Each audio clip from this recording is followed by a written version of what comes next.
Hello, everyone, and welcome to Beginnings, the show that asks, where do creative people come from? My name is Andy. I'm the host of the show and a writer and performer based in Los Angeles, California. All right, folks, instead of talking about current events, I'm going to just launch right into the episode today. I don't know why I would want to skip current events, but I'm very excited because today my guest is Earley. And if you don't know who Eric is, I'm going to read you his bio right now. Originally from Salem, Oregon, musician Earley and his friends formed the band Garmonbosia in the year 2000. Love that reference to Twin Peaks. Garmonbosia eventually became, here we go, Blitzen Trapper, and after self-releasing the first few albums, including their breakthrough Wild Mountain Nation, the band signed to Sub Pop. Over the next 4 years, the label released 3 albums of theirs to acclaim, and since then, they've released about a dozen albums and EPs on different labels, including their own. Blitzen Trapper's latest recording, Hundreds of Thousands, Millions of Billions, will be released mid-May on Yep Rock, in fact, just next week. And folks, it's a delight. I remember first hearing Blitzen Trapper, over a decade ago, more, and liking them, but I really didn't know much about Eric or the band before I talked to him today, and I gotta say, fascinating. This was a fascinating talk. Eric's family history is riveting, and beyond that, Eric's a thoughtful dude, and we get into some philosophical and spiritual stuff that I really enjoyed talking with him about. So we start off the episode chatting about his day job. Eric works in a homeless shelter. Something that is as important as the music he makes, which is kind of why I want to talk about it a little bit. You know, the day I'm recording this intro, the day before yesterday, Steve Albini passed away, and he's someone that I really looked up to. Sure, on one side for his music, I love Shellac, 1000 Hertz is great, and his production prowess, obviously, but just as equally for his integrity and ethical beliefs. He wrote this article in The Baffler back in 1993 called The Problem with Music that kind of went step by step through how musicians are exploited by the music industry, how they end up owing money while the business people get fat off the products of their labor. And I remember, this is back when I was a DJ and the promotions director at WPTS 92.1 FM, the college radio station at Pitt. I remember being up there reading this, and it really, I don't know if it's the very first step, but it might be the very first step of me kind of opening up about the world, kind of leaving my parents, nice, safe, liberal, capitalist beliefs behind, and embarking on this journey to the left. Where now I can barely have a conversation with my parents about politics because I'm so far to the left of them. And look, here's the thing. I don't want to minimize what it means to make art, especially as someone who makes things myself, or what art means to the people that interact with it, especially because art means a lot to me. And I don't want to say we'd be better off with no art and just morally upright people in the world. But what I liked about Steve Albini was that there was this balance.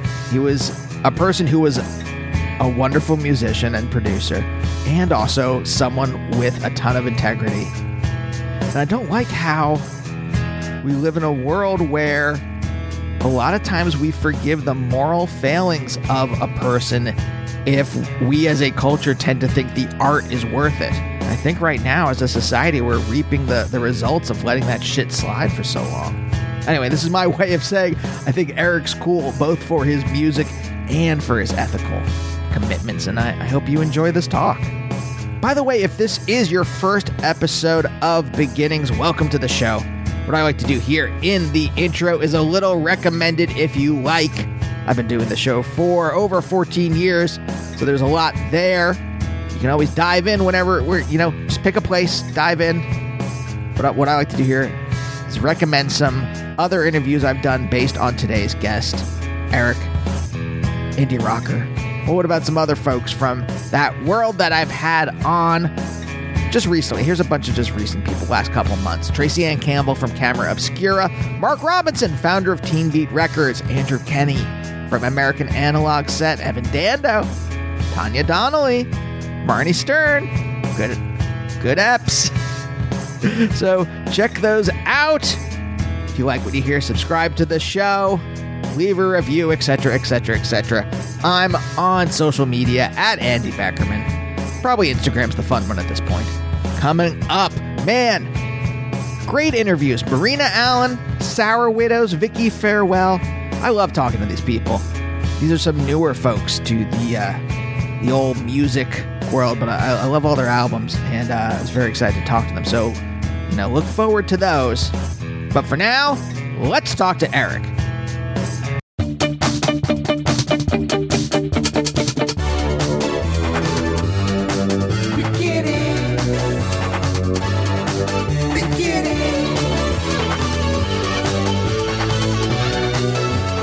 Wait, what's your job? Like, what's your 9 to 5? I work out of a homeless shelter. I supervise housing voucher programs. That's what I thought it was. And yeah. I was curious because we're on the eve of possibly the Supreme Court criminalizing being homeless, period. Right. Things seem bleak at the moment. Yeah. I actually don't mean to start out here. It can seem that way. But I am curious. Maybe I'm stuck in my head all the time. And I'm like, maybe other people don't see it as bleakly as I do. I think everybody does at times during the day have that stab of bleakness. Maybe some people don't. I don't know. Well, do you? Do you feel like... Oh, yeah, okay. For sure. I mean, in my line of work, just today there was a couple real bad fires that I couldn't put out. But, yes. you gotta be able to let it go, so... Well, are you able to? Was it something you could? Because I know you've been working there for a long time. So is it something that you initially could not and you've learned to? Or have you always been someone who's... Well, I feel like the environment I grew up in did lend itself to me having a higher level of detachment abilities, which, to be honest, for the majority of my life were a detriment. They were not great. But in this line of work, initially, that ability to detach from others probably kept me in the line of work for longer than it would have. But I will say that after a while, that same work that I was doing among the homeless started to develop the opposite effect. I started to attach more. And that was also helped by going through therapy and stuff like that with my wife. But as I've sort of made these moves in life to try to be a better person, it's downgraded that ability. And so I've had to find other ways to detach in a healthy way so that I don't burn out, which is so common in health, health work or whatever. There's so much there. You saying some of that stuff, it's well, that sounds like my story. Specifically therapy. When you said therapy, do you mean couples therapy as well as therapy on your own? Yes, or did you I did therapy we did some couples therapy, but it wasn't ever the right person. And then my wife is like, you need to go to your own therapy because you're messed up. And I'm like, all right. And so I did. And then after about a year and a half of that, we found a really great couples therapist, and he really opened things up and really changed a lot of things for me. But yeah, it's definitely that strange progression. Did you go into therapy? Did you have a specific thing in mind? Because when I went, it was just things don't seem to be working. I don't know why I'm not. It's not just it feels like living in some way is just existentially grinding the gears at all times. And I was in a relationship with my now wife. It's not and I had a lot of friends. It's not there was anything it wasn't I was, writing a manifesto or something like that. Right. It's just why was everything so, why was everything like a broken machine, if that makes any sense at all as a metaphor? Yeah, totally. Was that what you were going through, or did you have like some specific issue that you're like, this is a thing I need to address. I'm going to go into therapy to address this thing? Yeah, I think for me, being married, it threw the door open on my really deep-seated attachment issues that developed specifically from childhood. And so I started to realize on a conscious level that that's what was going on, but there was, of course, nothing that I could do about it, or at the time it didn't seem. And so, yeah, my goal going into therapy, to be honest, was like, how can I healthily attach to others? You know what I mean? Uh-huh. I mean, maybe you don't know what I mean, but like that was my cross to bear. Yeah. It was like, and I knew like I want to do this consciously, but subconsciously, of course, I'm running on, the construct that's built in there, Okay. Because I want to get to all of this stuff, but there's so many questions that pop out of every new piece of this, and that I'm like trying to like put down pieces in a jigsaw puzzle, and I'm like, oh, over here. Okay. Yeah. Because I'm curious, and we will get to all of this stuff, but was making music, was that something that stopped you from having to deal with these issues at all? And you could invest your emotional energy in making music and in being in a band and touring so that you didn't have to deal with this stuff? Or was that just something that happened alongside of these attachment issues? I think that, that's an interesting question. I think from what I can sort of gather from my childhood memories, which are sort of sparse in certain ways, my family was all musical. Everyone played guitars, sang, performed. And so I think that my energy was just inevitably moving in that direction as far as like my primary activity. And so, but I think that the way that I grew up, it lent itself towards that becoming the thing that allowed me to subconsciously be who I was meant to be, I think, or like move through the emotions and the relationships and these things that I couldn't really because of how I grew up. And so I think that, yeah, in a certain sense, yeah, music was life-saving for me, but it definitely did become a mind palace that I could just completely lose myself in and not need to have others, there alongside me. Yeah. No, I get that. That's why I asked that. I was just like, I spent a lot of time. I'm like, oh, as long as I'm occupied with creative things, when I'm not at my day job, this was back in New York, when I'm not at my day job, if I'm occupied with creative stuff, I never have to dwell on what's going on in here. And then I can, it can be an equilibrium, not a healthy equilibrium, but an equilibrium that I can somehow survive in. Yeah. And I think that the way that I wrote music from the beginning, it was always such a subconscious activity for me. And I think that a lot of the riddles and issues and things like that in my life came out in my songwriting so much of the time. I think in a way to where I wouldn't see it till years later, like, oh, that song is directly related to this whole issue that I have, So I think the subconscious way of writing music that I developed as a kid was that outlet, for a lot of the stuff that just I wasn't aware of consciously. Yeah. When you say develop the subconscious way of writing music as a kid, how did that actually happen? Well, at a certain point, I was probably like 14 or 15. I already knew how to play guitar and banjo and piano and stuff. I learned all that starting at like 5 years old. So I already could play guitar and could sort of do what I could do whatever I heard in my head. I got into the band REM. And this is in like, the early 90s. Mm-hmm. And around Automatic for the People or like before that? No, I got in right out of time. Yeah. And I sort of worked my way back.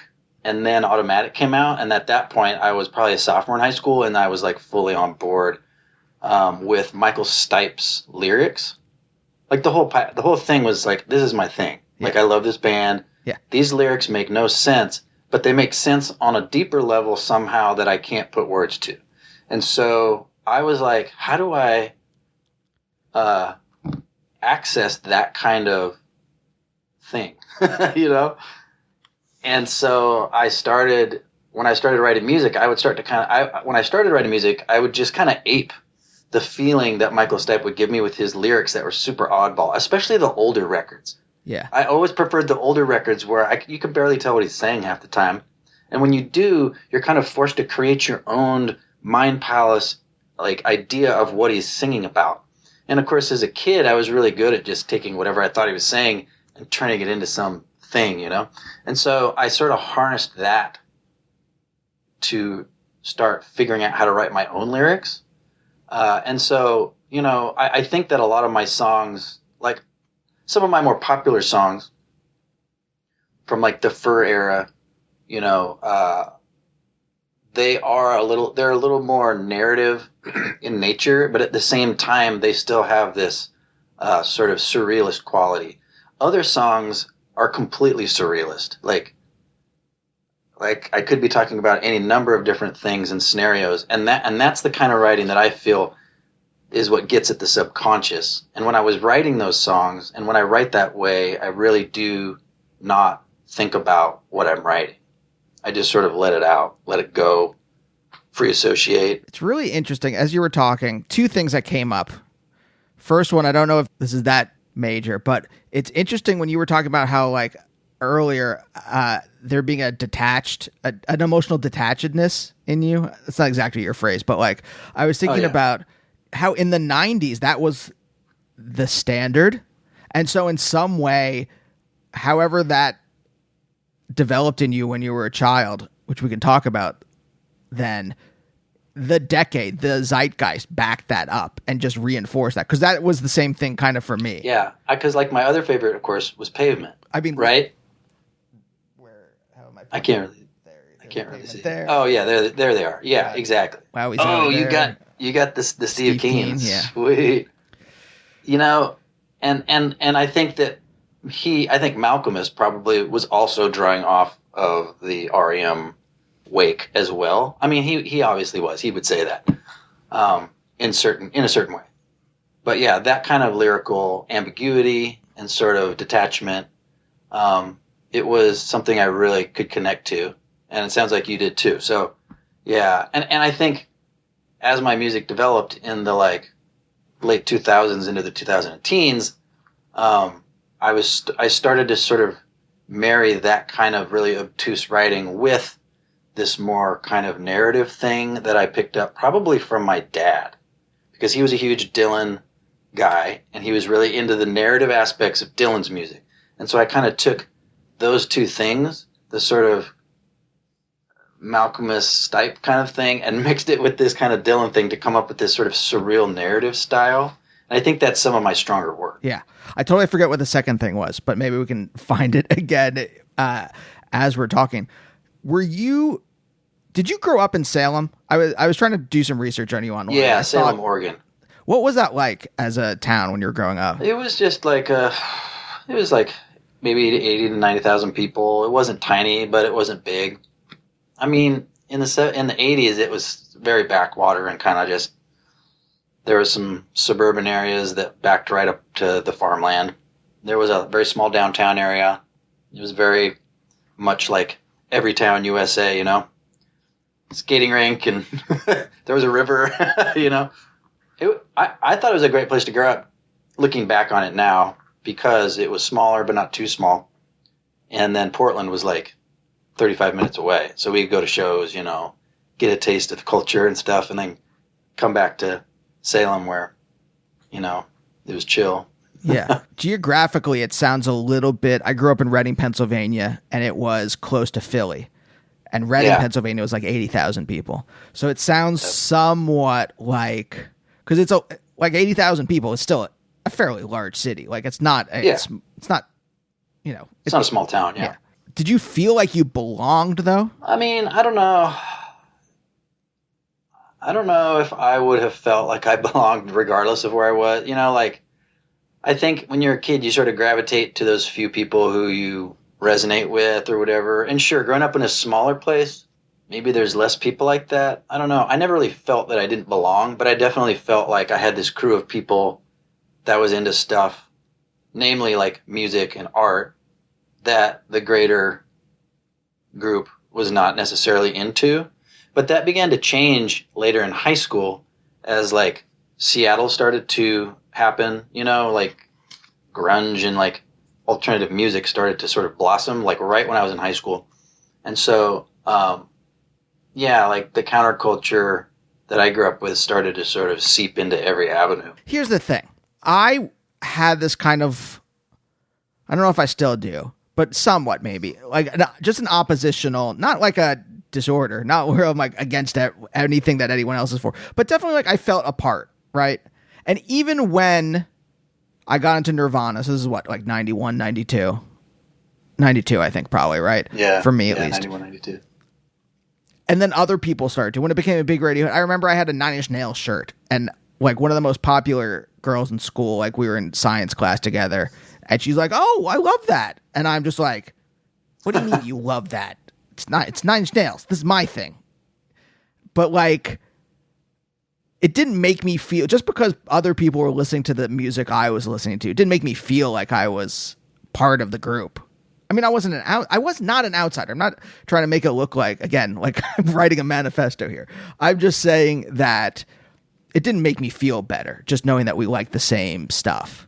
But sure. You seemed a little different. I mean, honestly, I think I just didn't think of things that way. I think I was already I had such attachment issues that I was so detached from everyone around me that I didn't really think of things in like outsider insider almost. You know, does that make sense? I was definitely an outsider at school, but I don't think I knew it. I don't think I like thought of it that way. I think I just was like, I'm eating lunch by myself in my locker and listening to my music. No other thoughts. You know what I mean? Like, and so when I think back, I'm like, yeah, I was fully an outsider, but I didn't really think of it that way. And then I had like a select group of friends who weren't necessarily even at my school, who we played music together and like got into trouble together. But yeah, I don't know. I guess I just didn't really align with like the groups.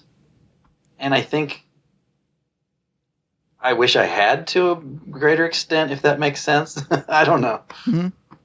I've just spent like the last 6 years though, like really like realizing how much attachment issues I had as a kid that I think about it more now, and I'm like, man, I wish little Eric had like known a couple things that he knows now, you know? Well, do you mind me asking, like, what was going on then where you had these issues? Well, or whatever you're comfortable talking about. Yeah, I'd rather not discuss like the actual, what was actually going on, you know, at home. And I just, because I think it's not helpful. And I also think it's like clouds the issue in a certain way for me.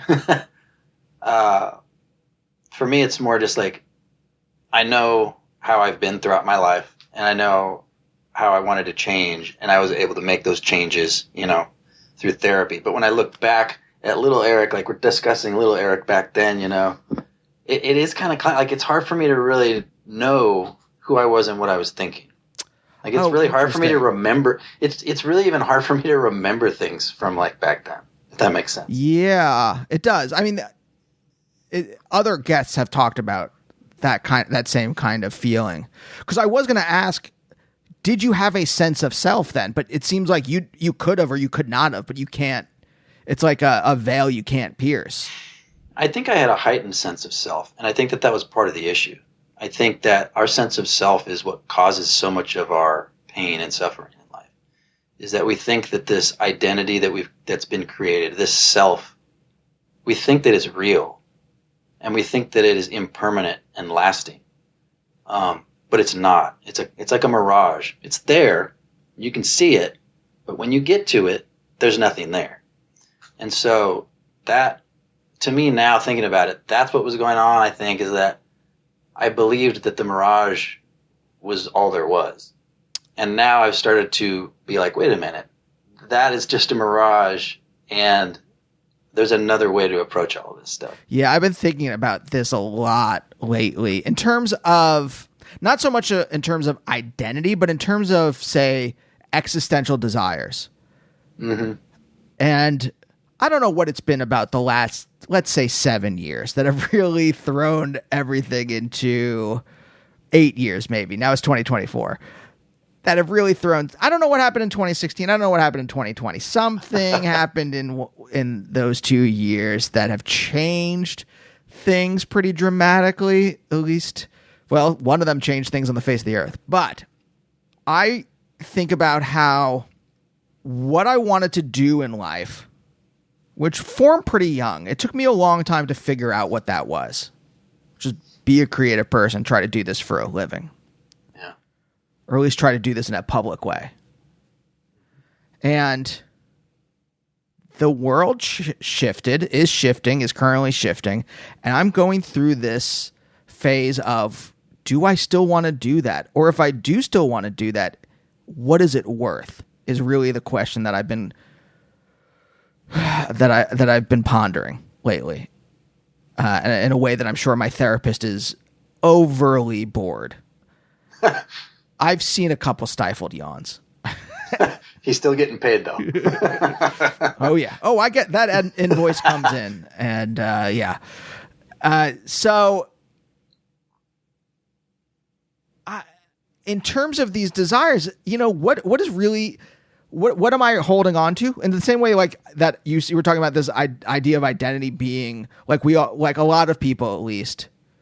I used to be a philosophy professor, so I'm not going to put myself in this bin. But a lot of people think it's unchanging, permanent, some kind of platonic form that exists throughout time.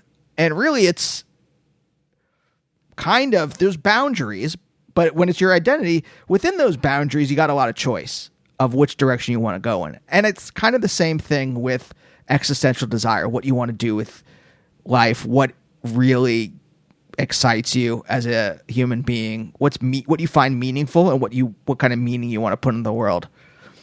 And I'm wondering, am I holding on to the desires I had before, even though the world has changed, like gripping them like white knuckle? Yeah. Do I really still want them, or do I want to do something else? And I don't know the answer to that. But it's that same thing, right? There's things that I definitely do not want to do. I don't want to like get a job at Northrop Grumman or, join the military or something like that. Right. But like, there's other things I could possibly do. That's kind of why I started out asking you about, to me, there seems to be, you do two things that are meaningful. You make music and you work in a homeless shelter. Those are two meaningful things. And I'm kind of curious if, I know that was a long monologue, but if you are struggling with some of the same things that I'm struggling with. I know what you're talking about. I feel like I sort of was forced to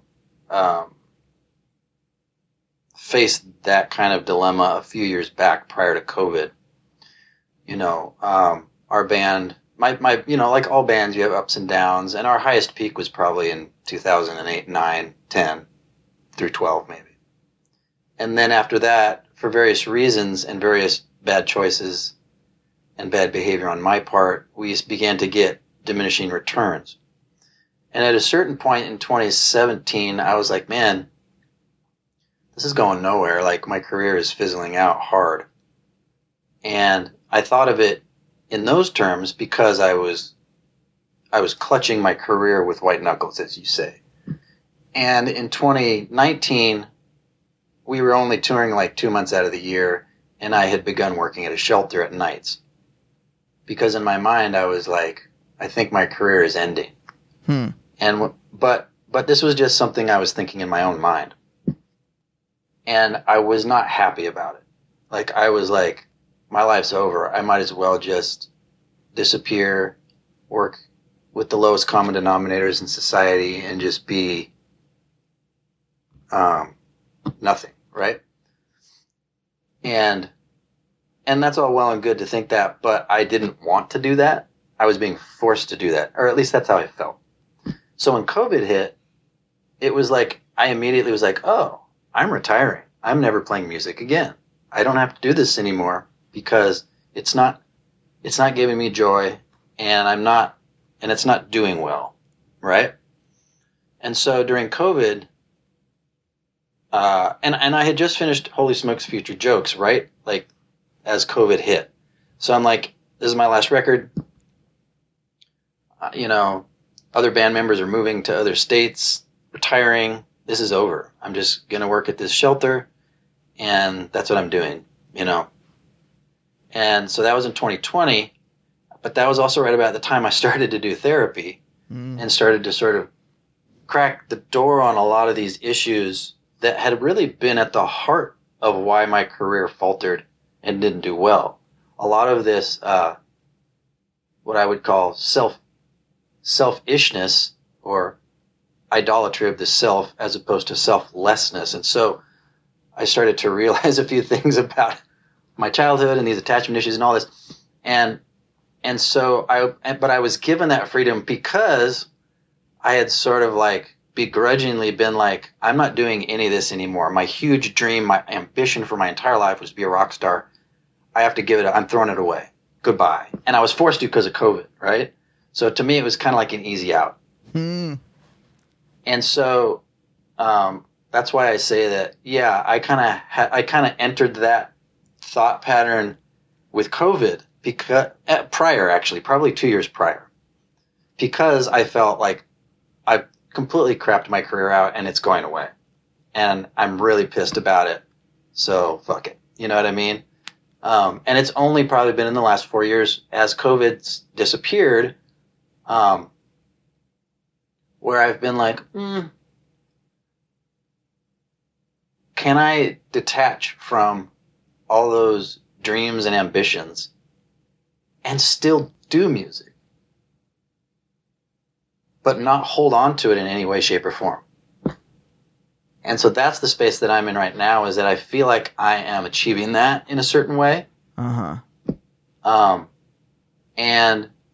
I'm still working at the shelter. I'm doing that work. I mean, I'm like a supervisor, like it's my day job.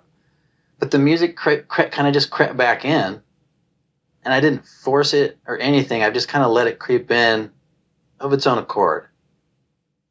And now I'm really enjoying it more than I ever have in my entire life. Interesting. Ever. Interesting.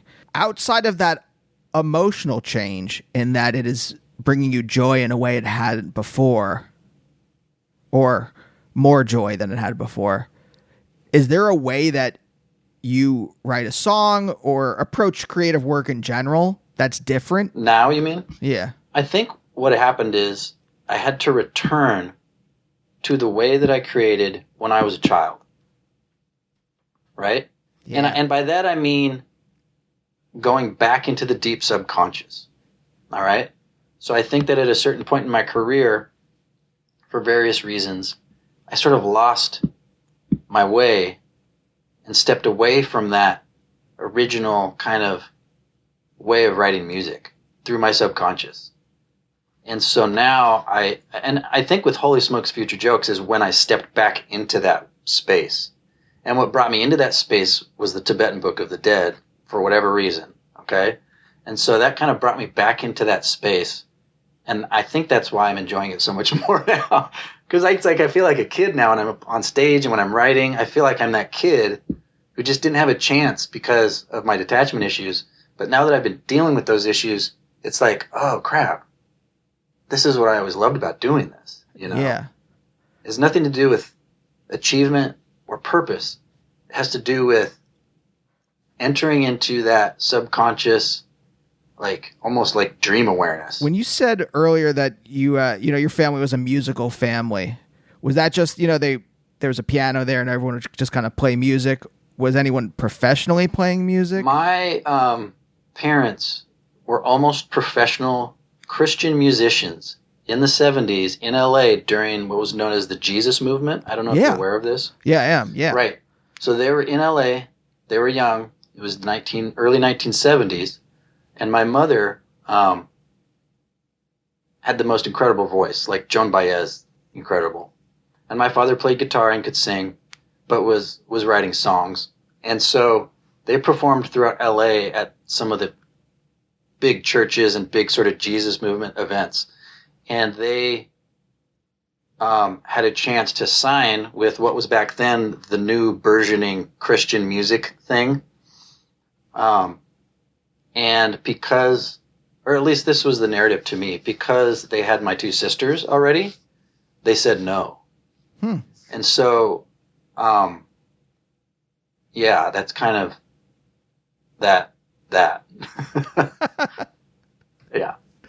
Just for the listeners, my basic knowledge of it is that there was like a large contingent of like people who came out to California during, say, like the hippie movement of the 60s.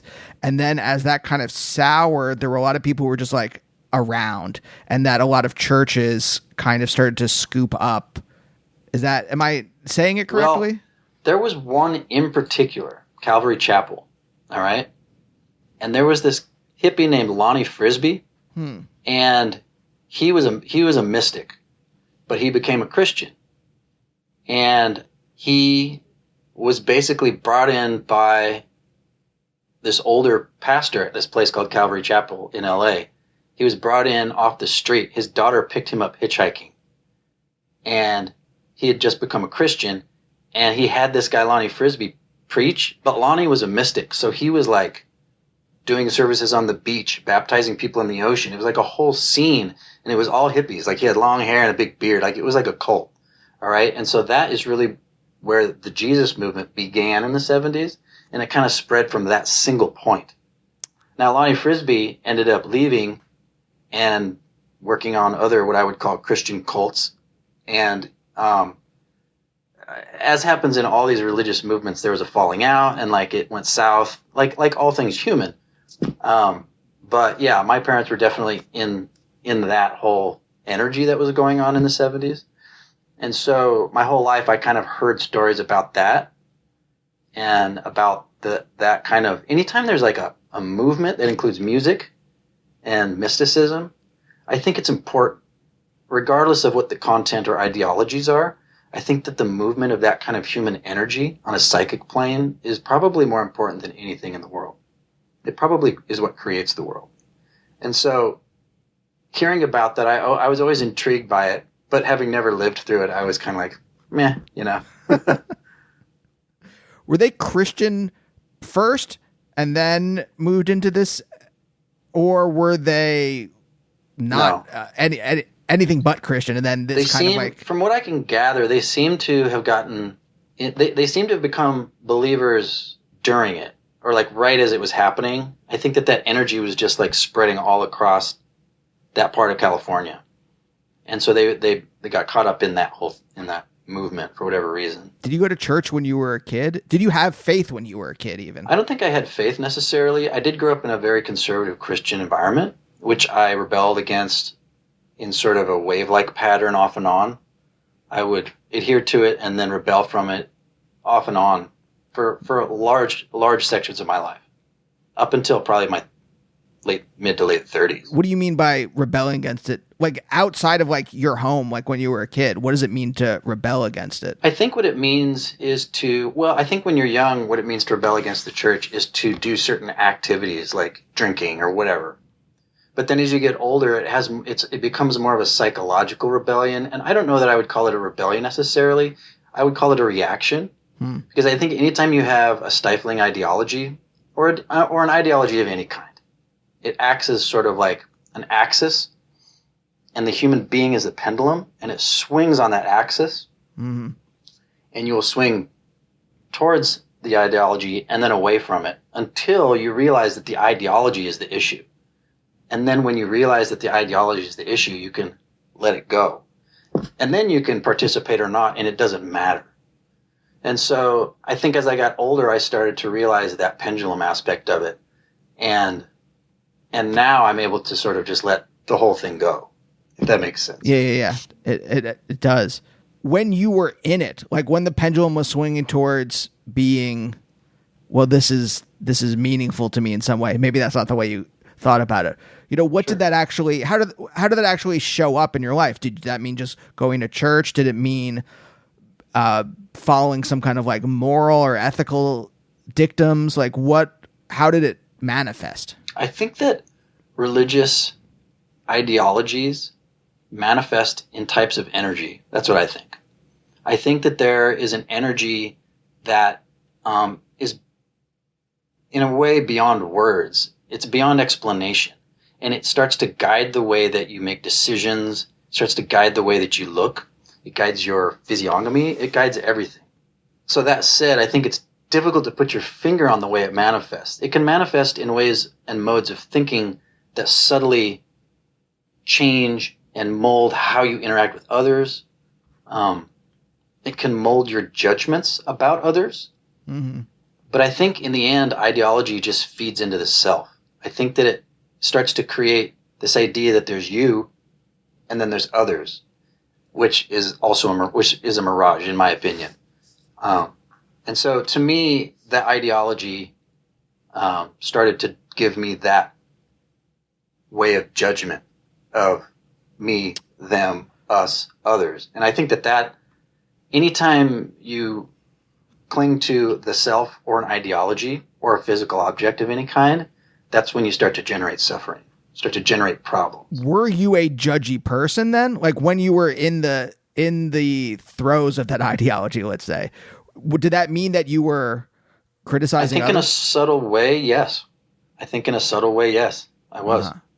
And I can look back and be honest with myself about it and be like, I think I wrote some of the worst music I've ever written. And I think I've treated people the worst I've ever treated them. Interesting. But on like a subtle level. Yeah. I mean, this sounds dialectical in a certain sense. Like you would hit this like edge where you're like, oh, maybe I don't like the way this is. And then you would kind of like swing back to the other end until you were able to finally, I mean, it sounds very Buddhist, but like get out of this eternal kind of movement. Yeah.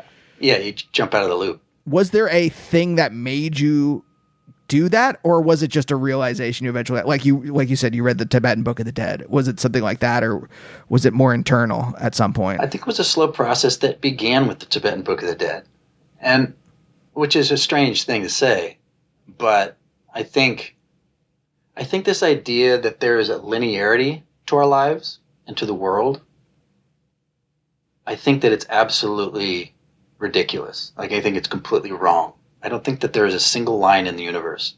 I think that there's only spheres. I think there are only cycles. And we know this going down to the subatomic level. Everything is a wave. And so I think somehow that book cracked the door on that thought. And it started to make me think, wait a minute. These ideologies are all linear in nature. There's a point A that you start from and a point B that you get to. And if you get to point B, you win the prize, right? And then I started, and so I started to be like, wait a minute, that's not how anything works. And I think that in the Tibetan Book of the Dead, it's all about the cycle. It's about the cycle of birth and death, rebirth, death, over and over. And I think that that's really what sort of started to crack the whole thing open for me. It's funny, as you talk about this stuff, I can feel in my body the tightness of like holding on to the self. Like you can feel it. And when you actually like sit there in a quiet moment and like look inwards, you're like, oh yeah, there it is. It's a lot of it is white knuckling that this, oh yeah, this boundary of stuff, of qualities or whatever. Mm-hmm. Do you think, I agree with that? Do you think your parents were okay with the choice they made? With, hey, we're going to give up this career? I don't know. I think my father was okay with it completely, for the most part. I don't think my mother was. I think she held on to it a long time. But my father was, I would say he was definitely more, it was easier for him to let things go, you know? He had a very loose grip on, I think he had a looser grip on ideologies and self than others thought. And so I learned a lot from him just about life. And I attribute to him my ability later on in life to start to let things go, to start to be like, oh, there's another way, you know. But he died so long ago that it's sort of more of an echo than anything. Did the family make music together at all when you were younger? Yeah. I mean, me and my dad played guitars together a lot. I mean, he taught me how to play. And then my mom also played guitar and sang. And then my sisters all played guitars and piano, flute, sang. I played music with both sisters at various times when I was a teenager, like at Saturday markets or whatever, just playing folk music. Yeah, there was always kind of like instruments everywhere, and we played them. And my dad's family was the same way. Like his father was a harmonica virtuoso. His brothers all played, had bands and stuff in the 70s and 60s, you know. It was kind of just like, that was just the energy that was in that family. When you say harmonica virtuoso, does that mean that he did it professionally? No, he was just incredible. Like, I have recordings of him from the 70s when he was like in his 60s playing, and he had a whole collection of these, and he could do the rhythm and melodies simultaneously. Like he was like an old school harp guy. Like he was really good. It was incredible to listen to. And of course I didn't appreciate it as a kid, and he was dead by the time I was a teenager. So, but I do have those recordings, which is really cool. Did your parents get along with their parents? Yeah. I mean, my dad, okay. I don't know. It's hard to say. I'm just wondering about the continuity. Why I'm asking that is like, it seems interesting to me for someone to go from, I don't want to say if they're atheist or not, but let's say non-religious to religious, and to go in the direction where it becomes, like you said you grew up in a kind of conservative Christian childhood. I mean, that's the story for a lot of people who were part of that movement, is that the modern kind of conservative Christian movement was born in a lot of ways there. Where? And I was just wondering if like your grandparents were like, whatever, or if they were like, I don't know about this. I don't think they had many thoughts about it necessarily. I think they came from an era where the Christian faith was so embedded in culture that it kind of like was like a given. It's hard to say though. My family's really strange. It doesn't sound strange. It sounds fairly. I mean, I've talked to a lot of people on this show, and I'm like, yeah. But I mean, like, I really haven't told you much about them, and I don't know that I will. But like, like my dad's parents, very strange. Like, I don't even. Yeah, I don't know. Like, it would be difficult to give you an accurate picture of it without getting into really strange details about it. It all began 120 years ago with my great-grandfather. He shot himself in the head at the dinner table in front of his family. And all the kids left that night. They just left. And so my grandfather was 16. He was the oldest. And he just disappeared, hopped on a train, and no one knows what he did for the next 25 years. So he's in his late 30s. He resurfaces, gets married, and starts a family. And he was an extreme eccentric, okay? He spent a lot of his time at the dump and at junkyards collecting things. So when I was young and I'd go to his house, there'd be like weird stuff everywhere, okay? Collections of all kinds. My grandmother got into the occult when she was young and was somehow cursed, or at least that's the theory. Because she became an invalid who had no feeling from the neck down at the age of 38.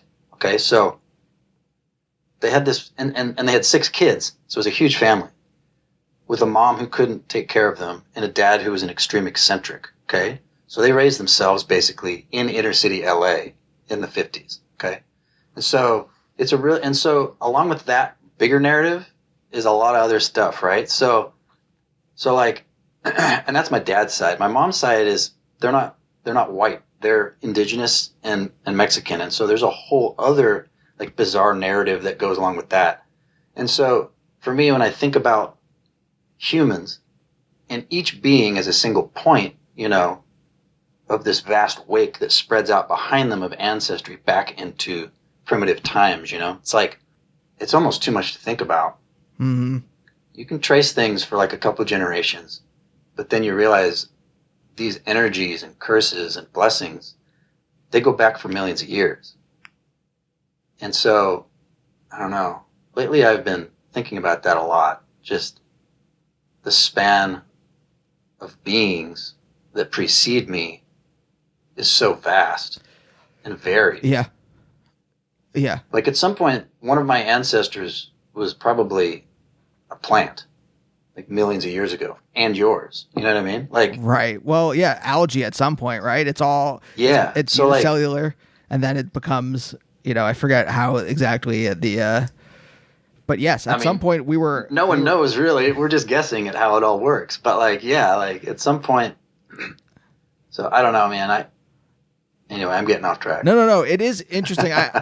It's because I've been thinking about this lately too, because I've been trying to think of a different way to conceptualize, because you're right. I think, well, sorry, you were right in going back to something you were saying about there being no linearity.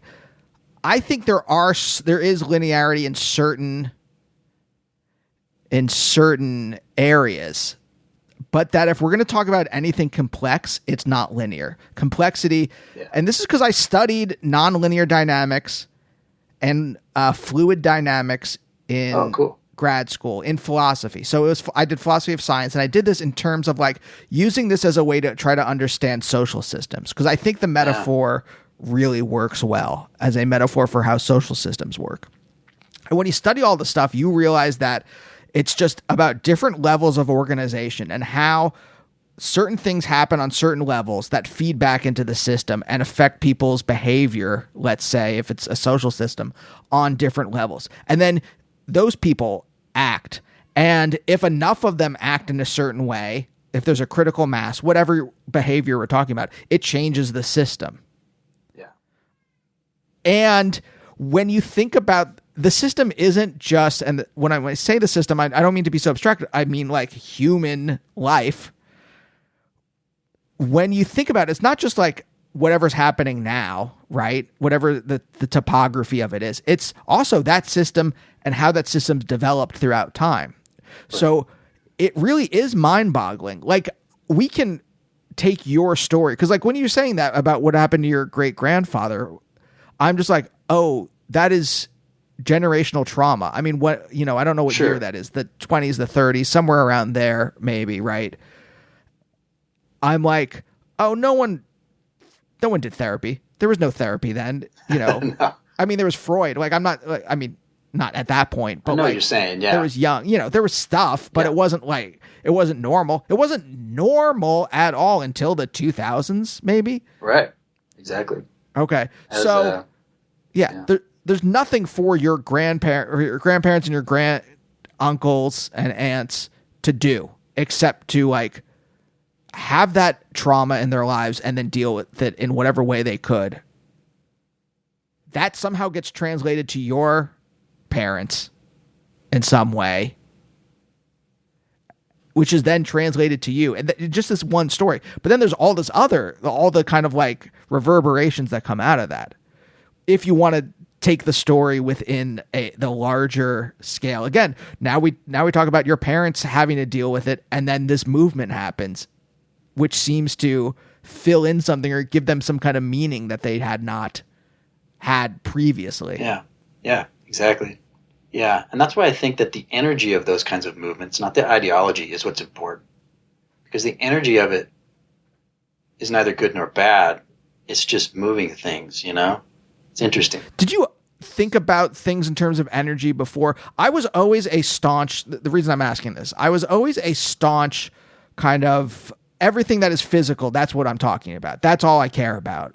And I was really not tuned into energy. And I really don't even like saying that, because I really do like trying to talk about things in some kind of like scientific way. What I really mean is like the energy, like the feeling in a room when there are other people there. Energy, vibe, whatever. I really do like the term vibe. Yeah, and it took a long time for me to like get to that. And I'm wondering about like, did you feel it when you were younger? Is it more recent? Well, I think that you can get hung up on materialism versus mysticism. Ultimately, all the energy that not all, but the majority of the energy that we utilize is from the sun, right? I mean, let's be honest. It's the sun.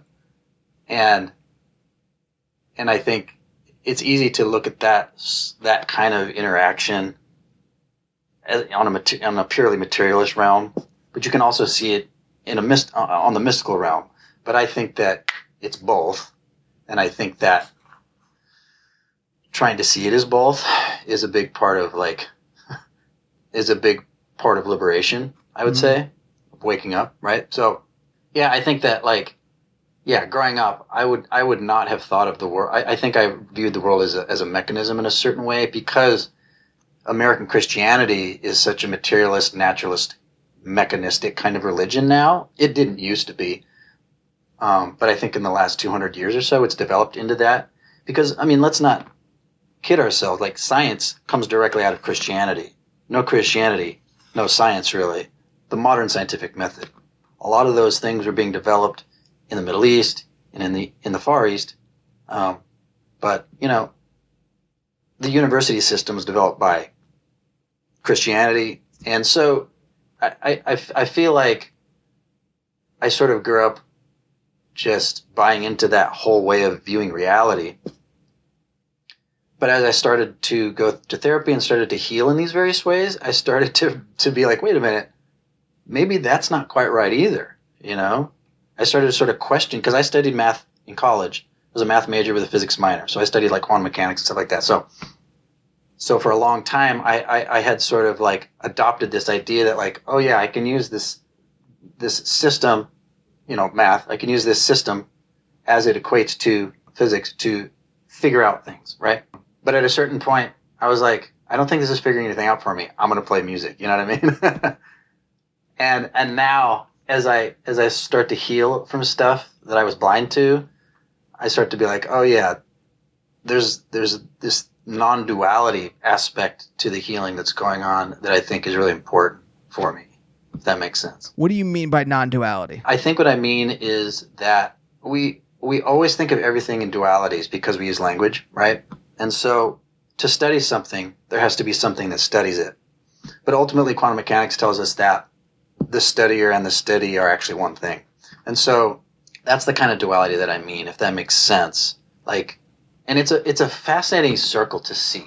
You have Christianity, which is a very dualistic religion, which gives birth to science, which gives birth to the quantum revolution, to quantum mechanics, to these ideas that are experimentally proven down to like the 13th decimal point or something like that.